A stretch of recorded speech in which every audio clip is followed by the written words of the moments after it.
continue to watch this video. This is part 2 to the video about being unemployed and disabled. I highly recommend, for this to make any sense to you, to pause this, pause me, and check out part 1. I did link it down in the description box below, so definitely watch that and come back to me. But if you already seen part 1, thank you so much guys for letting me split this between 2 parts. Otherwise the video would have been extremely long and I'm not about that editing life on really long footage at this time. With my help, they don't have that much time. But anyway, I want to kind of pick up where I left off. But before I do, I want to say a heartfelt thank you to Roxy. She sent me some messages through my Instagram account and just was sharing her story about being a visually impaired Black woman. It's not a story for me to share. There was something private between me and her, but it brought me to tears because it made me not feel alone. And it just resonated with me and reiterated why I'm on YouTube. I love my natural hair, I love makeup, but I really want to connect with people about what you go through with your challenges and your triumphs, your low points, but then your high points, how you get through, so that way we can talk and discuss and kind of support each other about, hey, I went through this and this is what I felt and this is how I got through it, so we can help each other. So having that interaction with you, Roxy, meant the world to me. I can't wait to get to know you better and hopefully develop a friendship beyond just YouTube and social media. But I just want to let you know, just highlight you in this video, that thank you so much, one, for listening to and watching my videos and reaching out to me and sharing your story, because that means so much to me. And I want everybody, it doesn't even matter if you have a disability or you're totally able, everyone has a struggle. Everybody goes through something.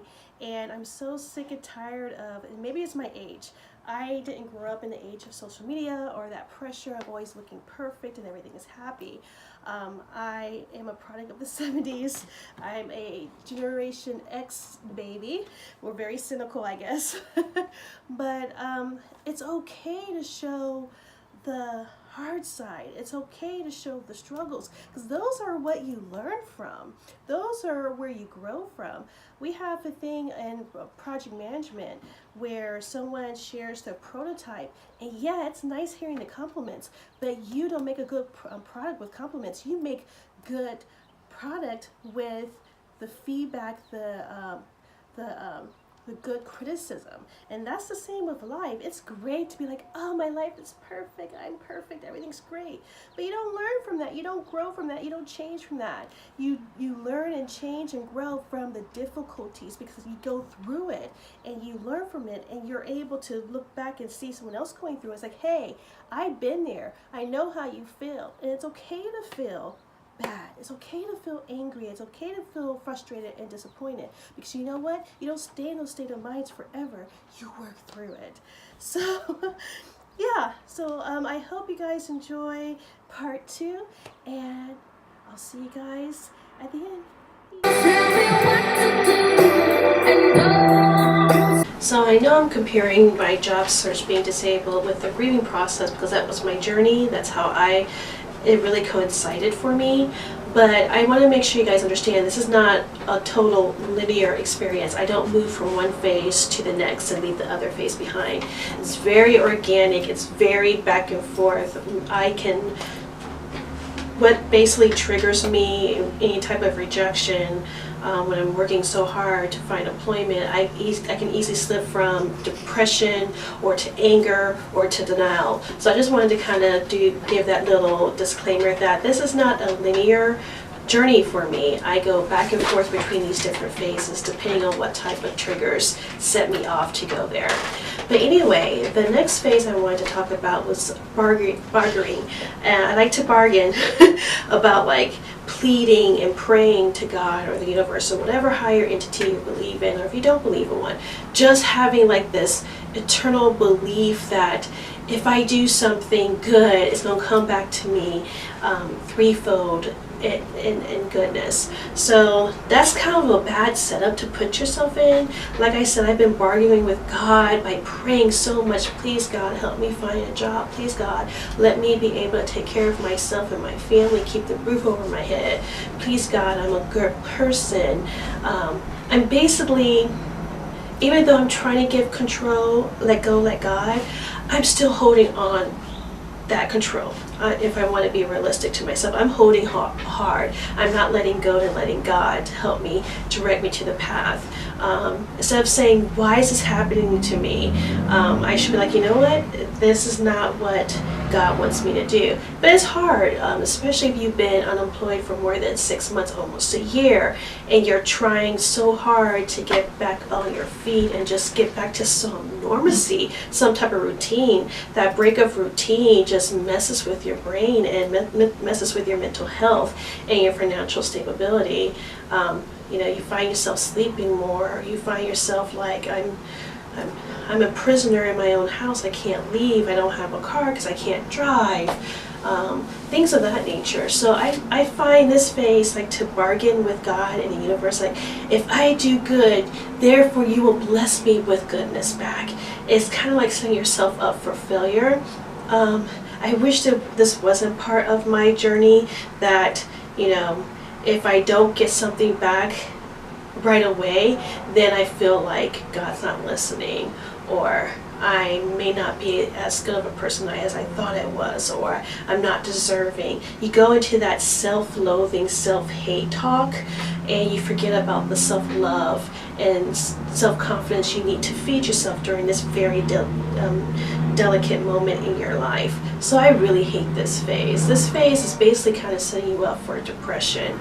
And you know what, I just have to listen to my husband when he tells me, you know what, you really do have to let go, let God. And you gotta stop setting yourself up with expectations, unrealistic expectations of like, if I do good, therefore good would come back to me. I can't force it. I can't make it come to me faster than it's going to come to me. I have to, the process I'm going through, I feel that there's a learning process through it. So I have to stop saying, why is this happening to me? And just embrace, it is happening to me. This is my reality, and I have to go forward and figure out what my path and purpose is. I hope that makes sense. But yeah, that's one of those phases. So I am going to give a trigger warning on this section. This phase is about depression, mental illness, and suicide. So please, if this is going to trigger you, I'm going to be very direct, blunt, may come off somewhat emotionalist, but I just want to get through this part as quickly as possible and share this phase with you guys. But if it's going to trigger you, I will put a timestamp down below to get to the next phase and towards the end, so you just skip this part entirely. Okay, so now that I did that trigger warning, the next phase is depression, and I have been diagnosed with several different mental illnesses by doctors. I hate people that say so. I don't hate anyone, but I discourage anyone to self-diagnose themselves. Always go to a doctor for some professional opinion, and I definitely did do that.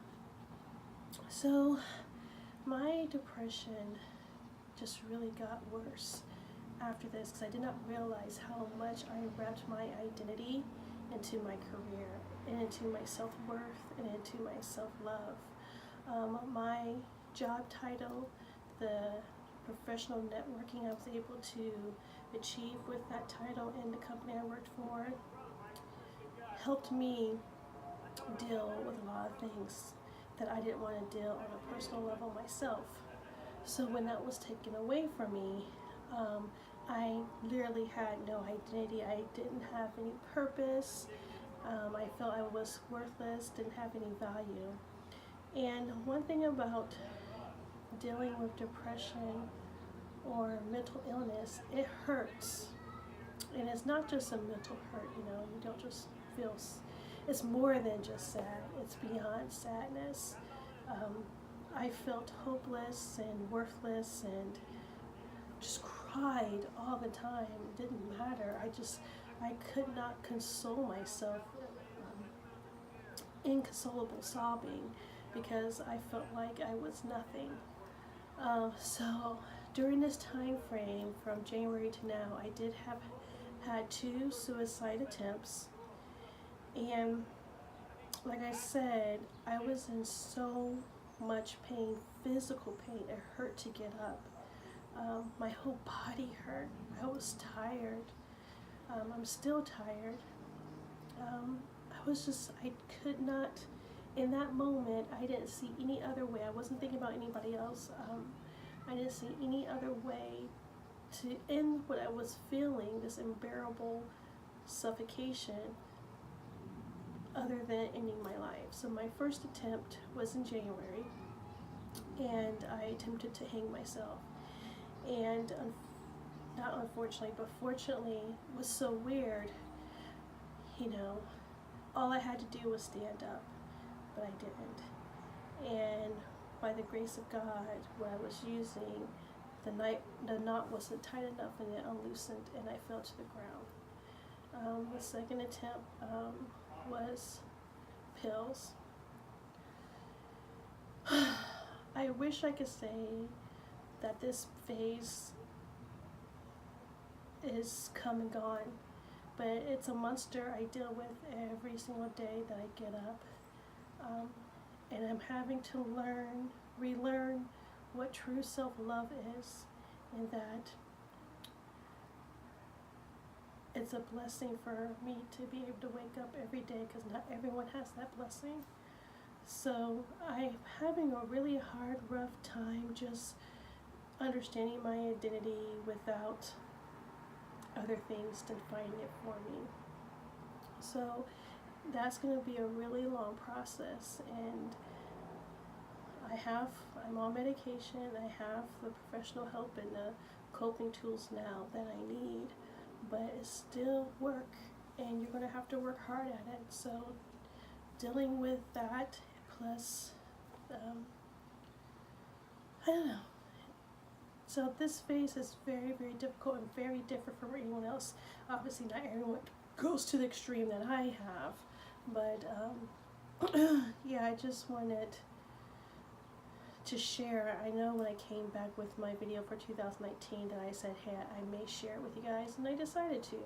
I didn't want to get too graphic in details, but I did want to share that I am relearning who I am without all these other things, labels that I so aggressively held tight to, and when they were no longer there, I had to truly understand me, my self-love, and try to figure out my purpose. I still haven't found my purpose. I know I have one, I just don't know what it is. I'm just being honest. Alright, guys. The last stage is acceptance, and I'm finally getting there. Took me a moment to get to the acceptance phase, both with my diagnosis with my eyes and also with my present situation in regards to finding work. I'm accepting that I'm going blind and that I'm not going to get my vision back. I'm accepting that it's okay to feel grief about what I've lost and not feel. I am accepting that I cannot control everything around me. I'm accepting that it's going to take a lot of hard work to obtain what my heart desires and what my purpose and passion is so eager to find. I accept that I just haven't found my people yet. I haven't found my village yet. I haven't found the people in a work environment that it will be supportive and have open arms to work with someone that have different abilities. Except that I'm going to have a whole range of different emotions, and I'm not going to do a pseudo happiness phase to make people feel better. It's okay to feel uncomfortable, and actually I feel uncomfortable when people aren't. uncomfortable. It's okay. It can't always be harmonious with every little situation or interaction you have. You have to be uncomfortable to acknowledge, okay, why do I feel uncomfortable? How can I work on that? And how can I grow out of that? Again, kind of like what I said previously in the other phase of trying to bargain my way through my hardship. So yeah, I accept a lot of things now that I haven't before, and the biggest one is that me accepting my eye condition. I've been denying it for too long and pushing it under a rug, and now I have nothing but time to sit and think about it and understand that even though I don't do things the conventional way, I do it and I'm freaking bomb at it. I'm an actual awesome person in a work environment. Once I get there, even in my last previous job, I said I wanted to retire there. And that statement did come out of fear because I was fearful of trying to be disabled and looking for work. But I also meant it too. I'm an extremely loyal person, and I was very loyal to my employer, and unfortunately it didn't work out. But I did want to share, last week last Monday I was offered a position. And with the ADA law, Americans with Disabilities Act, you're protected as a person with a different capability. You don't have to disclose your disability during an interview. So all this time, since September of last year, I was extremely transparent and being aggressively disclosing of my disability. And after I could say over 100 applications later, I never got a call back. I never even got a consideration. The one time I decided to act upon my right as an ADA person being protected by the ADA law, I didn't disclose my disability because I don't have an optic nerve injury to my eye or anything like that, like a head injury that distorted the way my eyes look, or glaucoma, anything on my cornea. So I don't look blind to a lot of people. So unfortunately I used that to my advantage. I used it as a social experiment. It's like, well, I've been rejected so often, I'm like, you know what, I'm going to be rejected again, it's no big deal. But this time I'm going to change one variable out of all these other things I've done. I'm not going to disclose my disability right away. Lord and behold, I got offered the job. When I got offered the position, I was ecstatic. I was happy. I called my husband. I couldn't wait. But then that night before, as I fell asleep and I woke up, the dread started putting in my pit in my stomach. It's like, oh my God, I'm going to go to this job with my new employer, not even realizing the level of my disability, riding paratransit, either having my guide dog or my white cane with me to help me get to the door. Now, the cool thing about it, nowadays, everything is so like hip technology. This particular employer, I had a phone interview, and then I had a FaceTime interview from the comforts of my home. So I never really went into their office to interview and meet them face to face. Everything was just done over the phone or through FaceTime, which is awesome for me. Majority of my interviews are not like that though. I do go there and right away they see what they see and I don't get a call back. But anyway, this one was unique and different. So I was like excited. But on that first day, the first day went well. I tried really hard to not be too visually disabled, and the nice thing about it is like I was just basically sitting and shadowing people, so I really didn't have to like do anything. The next day my anxiety got even worse because I knew that this is when I will start working on the computer. I was so used to working on Apple, which is extremely blind girl man friendly because the voiceover is built in with a couple of quick keys, but they used Windows. So unfortunately I struggled, and it was the quickest work assignment. It did not last but 2 days, and I knew it was coming. Got called to the HR office. This position, you know, I would have to travel, and my paratransit was not going to be able to do it. Wasn't going to be able to cut it. You will have to be able to drive. I didn't have a license, so I was devastated. And I came back home after working a day and a half, and said, you know what, I'm never going to do that again. I'm never going to do that again. As a social experience, yeah, it did prove a point, and life's not fair. You're going to have biases and stereotypes thrown your way. It's not fair. It's not fair. You get lumped into something that people just don't feel comfortable working with people that are differently able. That's just the fact. That's just the world we live in. But I'm never going to put myself in a position again where I hide something about myself that's such an intricate part of me now. And me doing that made me feel so much guilt. And I felt so bad, and I hate feeling that way. I know what I contribute, I know what I'm capable of, so I am never, ever going to hide that part of me again from any potential relationship, professional, friendship, whatever. You're going to know. I have integrity, and I'm going to keep doing how I've been doing since the get-go. Either you take me, and if you don't, it's your loss, because I'm a freaking great employee. Give me time, and I'll probably run circles around you anyway. You know, that self-love, that self-affirmation. Hey, if I'm not cocky about me, who will be? Absolutely no one. If I listen to everyone else, I will be constantly in a depressive state. But yeah, that's one big thing I learned, to never do that again. But I do have an update. I've had a job interview, and it went really, really well. And they have more interviews to do, and hopefully I'll hear something good next week. I'll definitely keep you guys updated. But yeah, if I could give any advice, and everyone, your journey is different, so do what's right for you. You know what I mean? But for me, my vision is so bad that I can't pass. I can't pass without any type of work accommodations. And I refuse to not be upfront with potential employers. And you know what? I'm becoming stronger with every no I get. I'm becoming more resilient, and I'm able to push more through. And I'm becoming more of an advocate for people like me, because I put employers on the spot too. Like if I hear in their tone that they're not even taking me seriously, I ask them straight front. Someone gave me this advice in my past video, and thank you so much, because I've been using it. How many people have you worked with that are disabled? How many people here are disabled now that's currently employed? Put them on the spot. Make them think. You know, sometimes being blunt and direct is the only way you can do it. Put them on the spot.